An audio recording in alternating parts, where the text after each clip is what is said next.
and is taking cash out of the bank. After all, NatWest. ব্রিটেনের অন্যতম bank নেস্টওয়েস্ট ধাপে ধাপে তাদের আরও 49টি শাখা স্থায়ীভাবে বন্ধ করার ঘোষণা দিয়েছে। সোমবার প্রথম দফায় দক্ষিণ ওয়েলসের কোম্ব্রান ও ক্যাম্ব্রিজশায়ারের উইসপিচ শাখার কার্যক্রম শেষ হয়ে গেছে। মঙ্গলবার আরও 2টি শাখা লেস্টার ও রেইলি বন্ধ হয়ে যাবে। বুধবার আরও কয়েকটি শাখা বন্ধ হবে এবং বৃহস্পতিবার ব্রিস্টল সহ বেশ কয়েকটি শাখা বন্ধ হওয়ার কথা রয়েছে।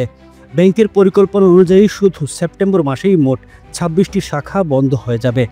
দীর্ঘমেয়াদে ধাপে ধাপে মোট 49টি শাখা বন্ধ করার লক্ষ্যমাত্রা রয়েছে নেস্টওয়েস্টের। প্রতিষ্ঠানটির দাবি, বর্তমানে তাদের গ্রাহকদের 80%-এরও বেশি নিয়মিতভাবে অনলাইন বা মোবাইল ব্যাংকিং ব্যবহার করছে। খুচরা ব্যাংকিংয়ে নতুন অ্যাকাউন্ট খোলার ক্ষেত্রেও 97% অনলাইনে সম্পন্ন হচ্ছে। তবে ব্যাংকিং সংশ্লিষ্টদের আশঙ্কা, শাখা বন্ধের এই প্রবণতা বয়স্ক ও প্রযুক্তি অপরিচিত গ্রাহকদের জন্য বড় ধরনের ভোগান্তির কারণ হতে পারে। অনেকেই ডিজিটাল সেবা ব্যবহারে অভ্যস্ত নন, ফলে তাদের দৈনন্দিন আর্থিক লেনদেন ও ব্যাংকিং কার্যক্রম আরও জটিল হয়ে উঠতে পারে।